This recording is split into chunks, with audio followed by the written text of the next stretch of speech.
What's going on, everybody? Kalipus Tech here, coming back at you with another video. In this video, we're going to be doing a quick comparison between the Samsung Galaxy A34 5G and the Samsung Galaxy A53 5G. Now, as always, if you do want to learn more about either phone individually, be sure to check out the description, where I am linking to several other videos about them, as well as some information about pricing, availability, and some of my favorite smartphone accessories. But with that being said, let's get into it. So with the Samsung Galaxy A34 5G, we're getting a 6.6-inch 120Hz Super AMOLED display with a 1080p resolution, a PPI of 390, and a 19.5:9 aspect ratio. With the Samsung Galaxy A53 5G, we're getting a 6.5-inch 120Hz Super AMOLED display. This phone also has a 1080p resolution, a PPI of 405, and a 20:9 aspect ratio. So in general, these displays are pretty similar. The aspect ratios are a bit different, but overall, there's not really a significant difference between the two. That being said though, one thing I like about the A34 5G is that at 6.6 inches versus 6.5 with the A53, it is a bit larger. So if you tend to like a slightly larger display, then definitely keep this in mind. But on the other hand, I feel like the A53 5G, with the hole punch for the front-facing camera, as opposed to the water drop notch on the A34, the A53 looks a bit more premium. But again, in general, both phones have really good displays that are decently large, and of course, with 1080p Super AMOLED displays, the image quality is really good too. So if you are looking for a phone that has a really nice display, at the end of the day, despite their differences, you're not going to go wrong with either phone here. For storage,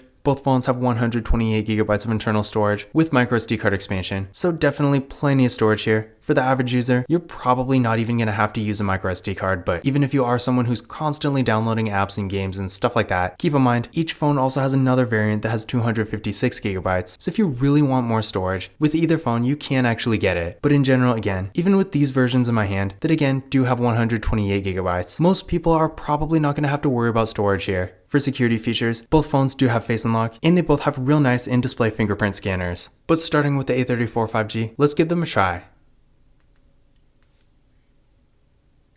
There we go. One more time. And there we go. And now for the A53 5G. There we go. One more time.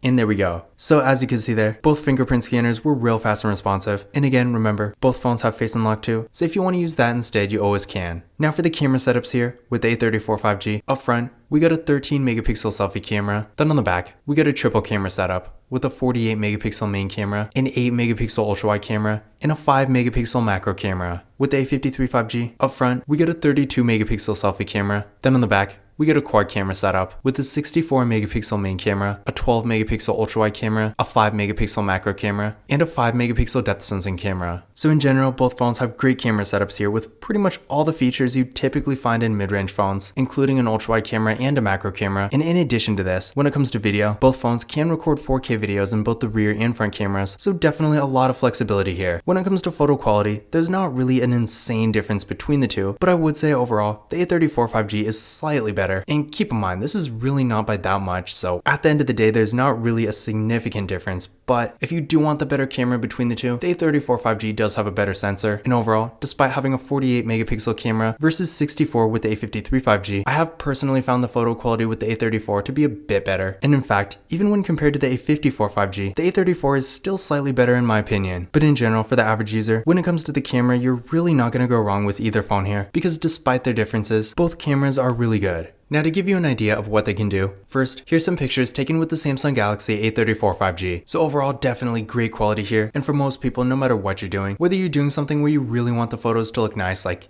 Instagram, or you're doing more casual stuff like Snapchat, sending photos to friends and family and things like that that are a bit more low impact. Regardless, the camera on this phone is good enough for pretty much anything. And then here's some pictures taken with the A53 5G. Same kind of thing. This phone does take some really good photos, and honestly, I feel like there's not really a significant difference between the two. So again, you're not going to go wrong with either camera here. But overall, for mid-range phones, when compared to other phone cameras in this general price range, these phones are definitely some of the better options. Now when it comes to RAM and processor, with the A34 5G, we're getting 6GB of RAM with the MediaTek Dimensity 1080 processor. With the A53 5G, with this phone we're also getting 6GB of RAM with the Samsung Exynos 1280. Now on one hand, between the two, the A34 5G is significantly faster, but on the other hand, the A53 5G is definitely not a slow phone by any means, and for the average user for more basic activities like web browsing, social media, watching videos, and even a good amount of mobile gaming, the A53 5G will still get the job done just fine. And honestly, for the average user, although the A34 5G is a bit faster, the A53 5G is still going to be good enough for most people's daily activities anyway. So in general, if you're looking for a mid-range phone and you don't quite need flagship level performance, you're really not going to go wrong with either phone here. Now I did run a benchmark test on each phone using Geekbench 6, and here are the results I got. So again, as you can see, there definitely is a significant difference between the two, with the A34 5G being a bit faster. So again, if performance is really a bit more important to you, then definitely go with the A34 5G. But like I said before, for the average user, the A53 5G is still going to be fast enough for most people's daily activities anyway. And in my experience, pretty much everything is going to run decently well on this phone. So either way, most people will get a pretty good experience no matter what. Now both phones actually have the same battery, with a 5000 mAh battery supporting 25 watt fast charging. So these are definitely some great batteries. With such a large 5000 mAh battery, you can expect to get great battery life and longevity here. So overall, if the battery is a bit more of an important thing for you, you're not going to go wrong with either phone here. And with 25 watt fast charging, keep in mind, to actually fully use this, you do need a 25 watt fast charger, which neither phone is going to come with. But once you do have one, in my experience, they do charge really fast, which is definitely nice considering these phones have really large batteries, because with a 5000 mAh battery, imagine if the charging speed was slow. It would take forever to charge up, but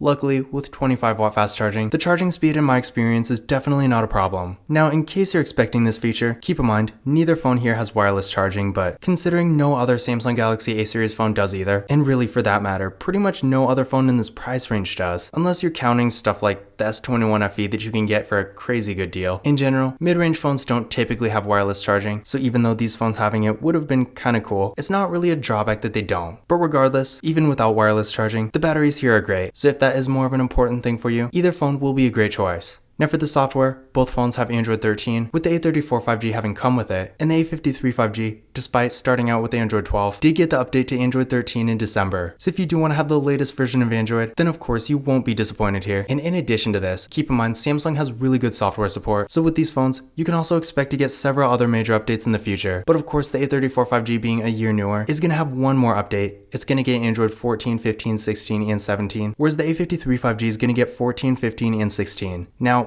unless you're keeping your phone for another good 3 years or so, this is probably not going to matter a whole lot. But I know some people do like to keep their phone for quite a while, so if that is you, you might prefer the A34 5G. But if you're just going to be keeping your phone for maybe 3 years or less, the A53 5G is still going to be perfectly fine, and in that kind of situation, the software difference between the two is really not going to matter. As far as other features go, keep in mind, both phones do have NFC, so you can use tap and pay with either of them, but unfortunately neither phone has a headphone jack. So if you do have a normal pair of wired headphones you want to use, you will need an adapter. But in conclusion, which of these phones is better? In general, this is actually really close because in almost every way, besides of course one being newer, there's really not that much of a difference between the two. But I would say for really only a couple reasons, the A34 5G is technically the better device here. First of all, the processor is significantly better, so this phone is quite a bit faster. And if you're going to be on your phone a lot, especially doing slightly more demanding activities, you're definitely going to notice the difference at least a bit. In addition to this, the A34 5G also has a slightly better camera, a slightly larger display at 6.6 inches, versus 6.5 with the A53 5G. And again, the whole thing about the software, if you're keeping your phone for a while, you might benefit from having one extra update. But honestly, aside from those differences, the A53 5G is still a great phone, and especially if you're in the US, you can find some pretty solid deals for this phone. I've seen it going for as low as $100 something, whereas with the A34 5G, since this phone isn't officially launched in the US, you will have to get it factory unlocked, which granted, it's not really that expensive, especially for what you're getting. It's going for around $320 something, but considering the A53 5G is honestly like half the price now, but still offers a lot of the same features, I feel like if you really want to maximize the actual value you get for the money, you're probably going to be better off with the A53 5G, because for the price of an unlocked A34 5G, you could easily get something like an S21 FE or a Google Pixel 6a, both of which are a step up from this phone anyway. But at the end of the day, despite their differences, both phones are really affordable 5G devices that have great performance,